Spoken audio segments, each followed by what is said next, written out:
저는 가급적 이런 말씀을 드리고 싶어요. 입춘이 되기 전에 고배당주를 사라. 아예 가을이 아니라? 그렇죠. 그러니까 긴 호흡으로 연중 고배당주가 언제 제일 저렴하느냐? 예. 1월과 2월이 제일 저렴하거든요. 네. 지금 3월이니까 아직 늦지는 않았는데요. 우리가 배당 락이라고요. 배당의 권리가 없어지는 보통 네. 12월 말에 배당 그쵸? 락이 오거든요. 네. 배당 주기 딱 거기 있잖아요. 그러면 또 1년을 기다려야 되거든요. 지루한 기다림이 있기 때문에 1, 2월이 가장 저렴한 그때가 됩니다. 103.5 FM 돈을 이해하는 시간 정철진의 목돈연구소.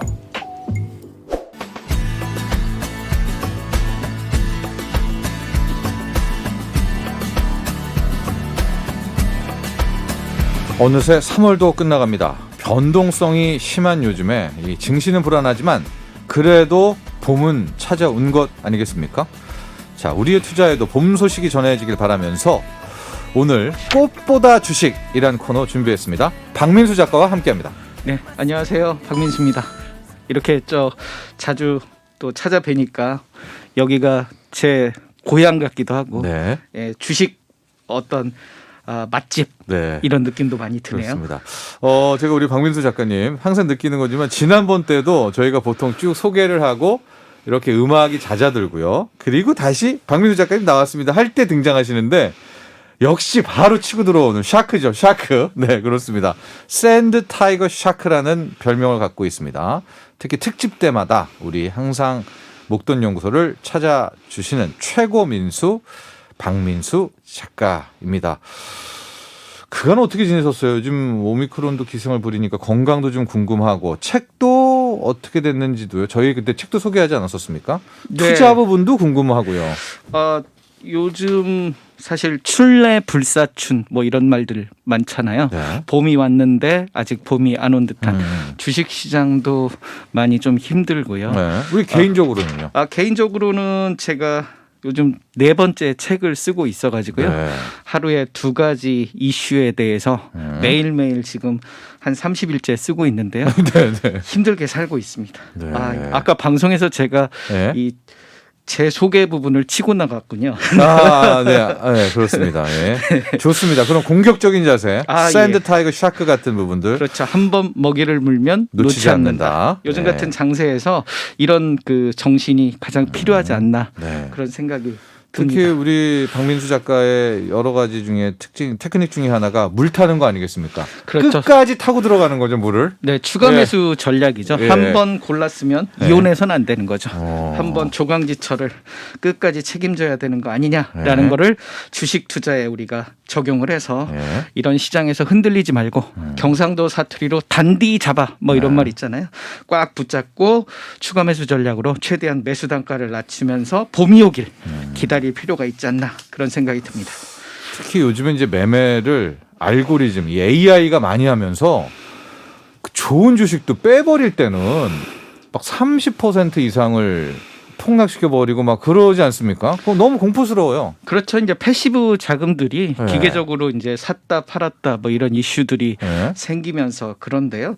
그래도 항상 기본 원칙은 실적이 개선되는 기업들은 외국인이나 기관 투자가들이 뺐다가 저가 매수 다시 들어오는 그런 물량들이 있기 때문에 네. 실적 개선주 중심으로 지금같이 변동성 장세에는 좀 포커스를 실적에 좀 맞춰서 투자하는 게 원칙이면서 가장 바람직한 투자 방법이 아닐까 그런 조언을 드리고 싶습니다. 그렇지만 또 가장 실천하기가 어려운 매매 방법입니다. 그게 해보면은 잘 안 돼요. 그러니까 이제 그 매도 시점을 어디에 잡느냐가 중요한데요. 네. 우리가 보통 단타 매매라고 하잖아요. 매일매일 5만 원씩 용돈벌이 해보자. 이렇다 보니까 잦은 매매를 하게 되는데요. 네. 그러다 보면 좀 심리도 흔들리고요. 그다음에 손절매도 많이 하고 그러는데 실적 개선주는 이렇게 급락을 했다가 다시 올라가는 그런 반등 특징이 있기 때문에 우리가 긴 호흡으로 좀 매도 전략을 갖출 필요가 있을 것 같아요. 네, 알겠습니다. 연관된 주제이기도 한데요. 자, 오늘 우리가 꽃보다 주식입니다. 봄의 약간 느낌으로 저희가 주식 투자를 배워보려고 우리 박민수 작가를 모셨는데 자, 일단 오늘 주제는요. 오늘은 우리가 요즘같이 어려운 장세에서 꼭 필요한 투자 전략이 아닐까 싶습니다. 네. 안정적인 인컴 자산이기도 하고요. 그다음에 이렇게 급락장에서 주가 흐름도 안정적으로 유지되는 배당주 투자에 대해서 좀 오늘 배워보는 시간을 갖도록 하겠습니다. 그렇습니다. 이게 아이러니컬하죠, 여러분들. 보통 우리가 배당주라고 하면은 약간 하반기, 연말 이런 쪽을 투자 기법이고 그때 많은 조언들과 리포트가 쏟아지는데 봄에 꽃보다 주식인 이 시기에 지금 배당주를 오늘 해야 된다라는 주제를 가지고 이야기를 풀어보려고 하는데요. 자, 청취자 문자들이 그동안에 많이 와 있었습니다. 볼까요? 1265번님. 배당주는 어떤 주식을 배당주라고 하는 건가요? 배당주 투자 전에 꼭 알아야 할 것이 있나요? 아주 기본적인 여기서부터 가보죠. 네, 배당이라는 것은 우리가 주식회사의 주식을 사는 거잖아요. 주식회사라는 것은 돈을 벌면 그거에 대해서 배당이라는 그런 용돈을 주는 겁니다. 그래서 네. 우리가 일반적으로 예적금 투자할 때 우리가 높은 금리 상품들을 투자를 하잖아요. 비슷한 개념으로 고배당주라는 것은 이왕이면 배당을 많이 주는 주식들이다. 네. 그래서 배당에 포커스를 둬서 저는 가급적 이런 말씀을 드리고 싶어요. 입춘이 되기 전에 고배당주를 사라. 아예 가을이 아니라 그렇죠.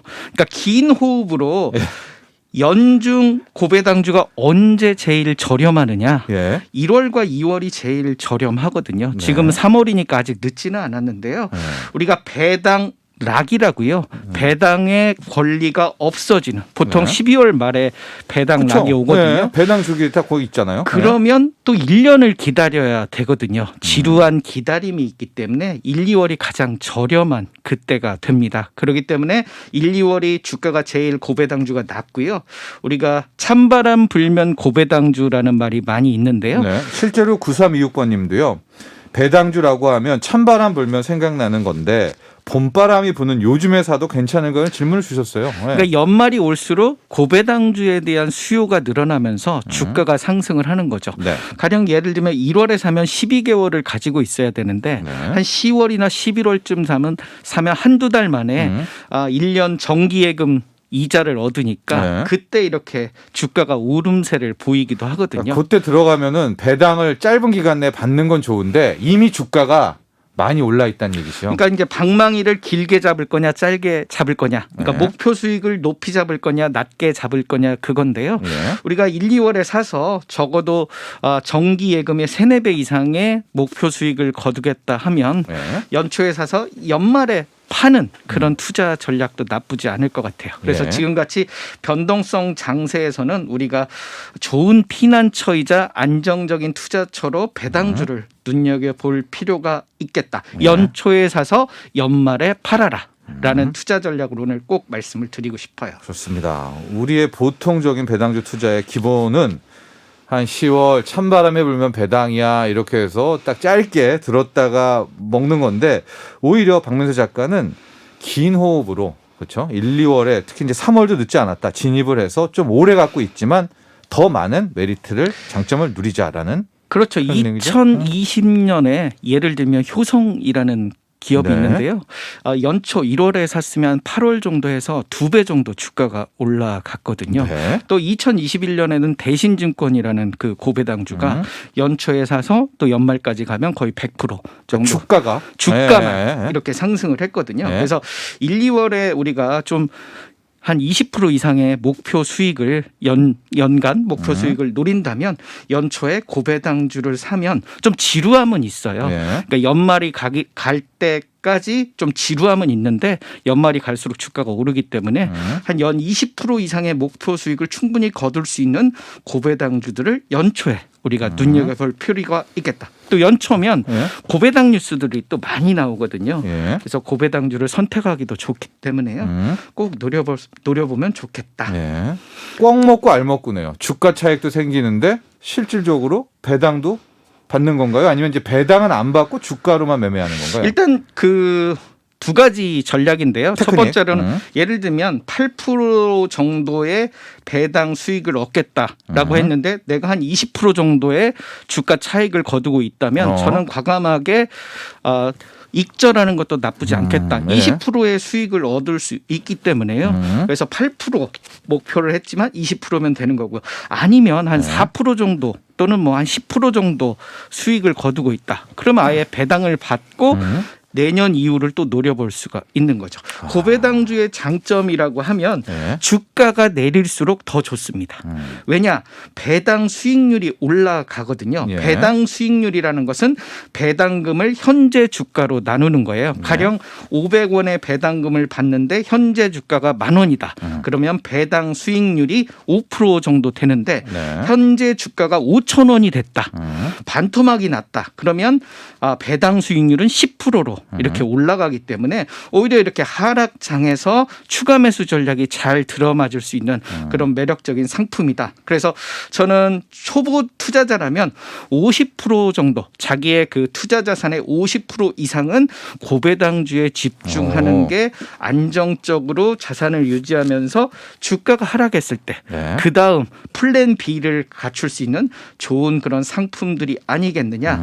그래서 일반적으로 저는 8% 정도의 배당 수익률을 갖춘 고배당주를 좀 노려봐라. 그래서 8% 배당 수익률인 종목을 사서 연말 정도에 한 6% 정도가 됐다. 배당 수익률이. 그러면 주가는 한 30% 정도 올랐으니까. 네. 그때 선택이네요. 그렇죠. 선택인데 저 같으면 매도하고 네. 또 다른 고배당주를 또 노려볼 수가 있으니까요. 그때는 이제 원래 가을 겨울에 하는 그런 테크닉으로 가는 거죠. 그렇죠. 네. 그래서 저는 고배당주 투자하는 데 있어서 세 가지를 꼭 중요하게 보셨으면 좋을 것 같아요. 예. 조금 전에 말씀드렸던 배당 수익률. 배당 수익률은 높을수록 좋겠죠. 네. 배당을 많이 받으니까요. 두 번째로는 배당 성향입니다. 네. 배당 성향이라는 것은 배당 총액을 단기 순이익으로 나눠주는 겁니다. 네. 그래서 예를 들면 기업이 당기 순이익이 100억이 났는데 배당 총액을 뭐 10억 정도 했다. 네. 그러면 배당 성향은 10% 정도 되는 거죠. 훨씬 중요하죠. 배당 성향이. 배당 수익률보다. 왜냐하면 캐파 자체가 얼마인지 알 수 있으니까. 그렇죠. 네. 그러기도 하고 안정적으로 꾸준하게 배당 성향을 유지하는 것도 고배당주 투자에선 네. 중요하거든요. 추세. 예, 들쑥날쑥하게 배당 성향을 가져간다는 건 예측하기가 되게 불가능해요. 근데 네. 안정적으로 보통 20% 이상이면 배당 성향이 좋다고 좋죠. 하거든요. 네. 그래서 20% 이상의 안정적인 배당 성향을 유지하면서 가령 실적이 개선이 된다. 그러면 실적이 개선되면 배당 규모가 더 늘어나게 되고 네. 그러면 이런 부분들이 배당주 투자자에게는 아주 만족스러운 결과가 되는 거거든요. 그래서 번 거에 몇 프로를 배당을 하느냐라는 배당 성향 꾸준하게 유지되는지 그래서 배당 수익률과 배당 성향 이런 부분들을 최소한 체크를 하고 3년에서 5년 정도 네. 체크를 해보는 게 좋을 것 같고요. 세 번째는 뭡니까? 세 번째는 잉여 현금 흐름입니다. 좀 어려운 말일 수도 있는데요. 네.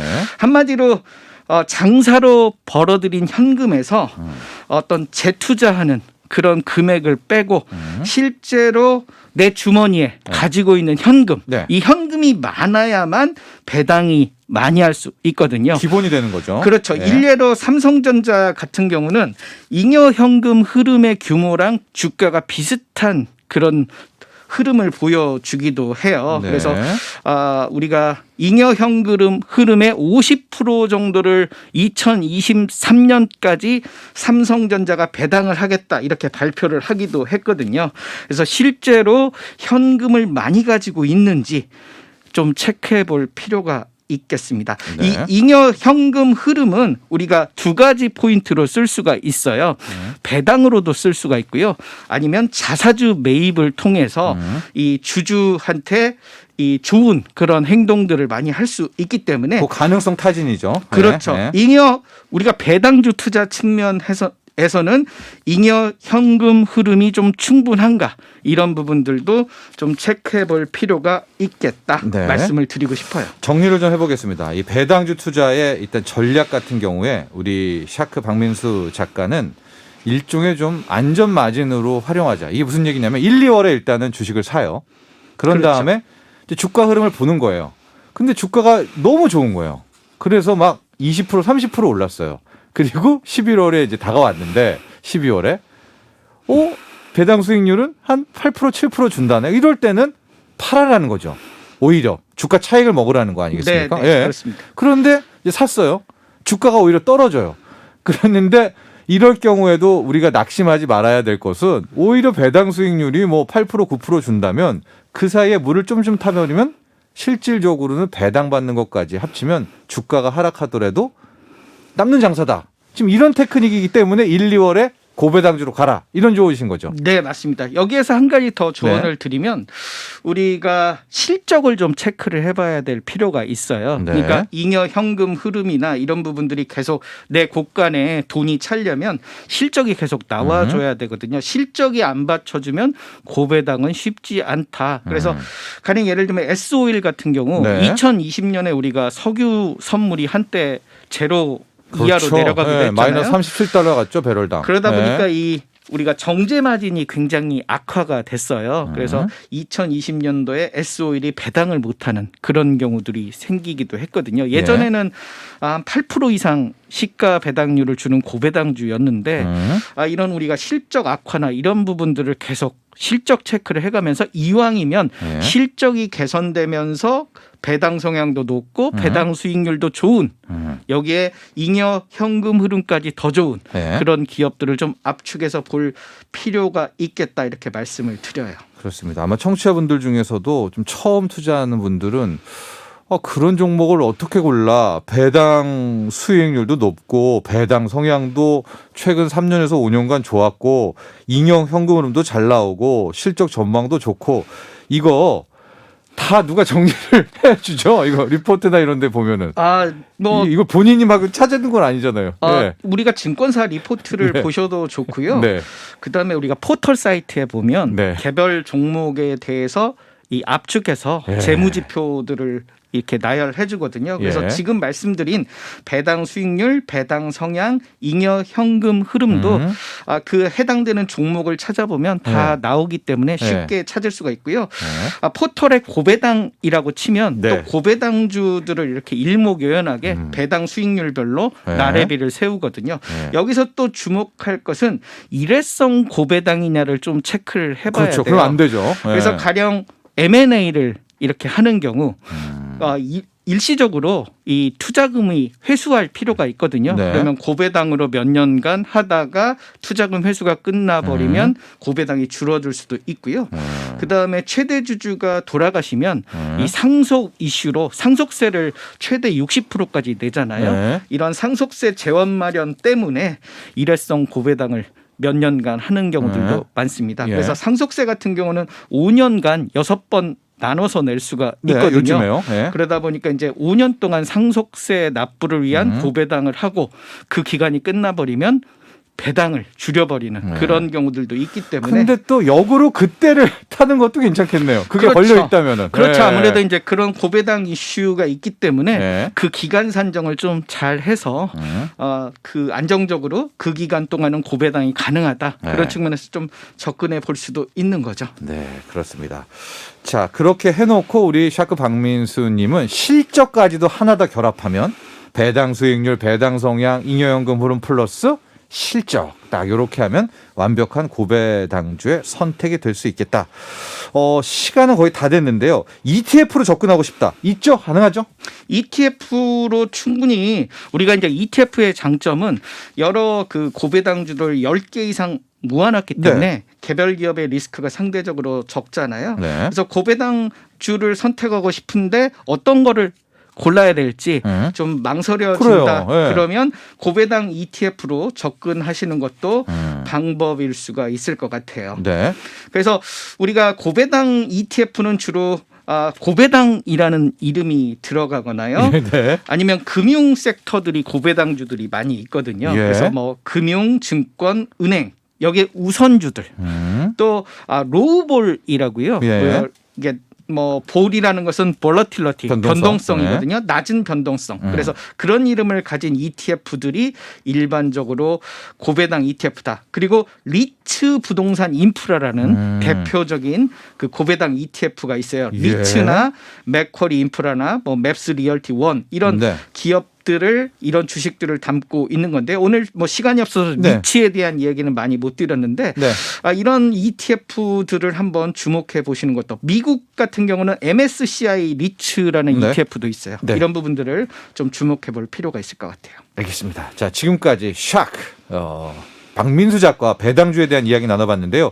다음 주에 한 번 더 저희가 꽃보다 주식 코너를 또 마련하기도 합니다. 다음 주에 다시 또 만나겠습니다. 예, 알겠습니다. 감사합니다. 감사합니다. 네, 샤크 박민수 작가와 함께했습니다. 나도 부자 되고 싶어서 라디오를 켰어 정확하고 철저한 정철진의